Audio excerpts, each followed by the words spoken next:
ಮಾಜಿ CM SM. Krishna ಅವರು ಭಾರತ ಮೆಚ್ಚಿದ ರಾಜಕಾರಣಿಯಷ್ಟೇ ಅಲ್ಲ, 1960ರಲ್ಲಿ ವಿಶ್ವದ ದೊಡ್ಡಣ್ಣನೇ ಮೆಚ್ಚಿದ ಪ್ರಭಾವಿ ನಾಯಕ.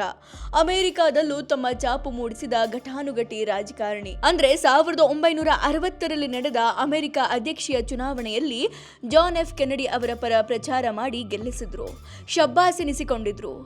ಅವರ ಬದುಕಿನಲ್ಲಿ ಇದೊಂದು ಮರೆಯಲಾಗದ ಘಟನೆ ಎಂದು ಹೇಳ್ಬೋದು. ಅಂದಹಾಗೆ ಅಮೆರಿಕಾಗೂ ಮಂಡ್ಯದ ಈ ಗಂಡಿಗೂ ನಂಟು ಬೆಳೆದಿದ್ದ ಹೇಗೆ ಗೊತ್ತಾ?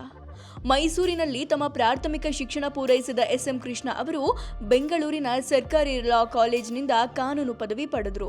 ಮುಂದೆ ಉನ್ನತ ವ್ಯಾಸಂಗಕ್ಕಾಗಿ ಅಮೆರಿಕಕ್ಕೆ ತೆರಳಿದ್ರು.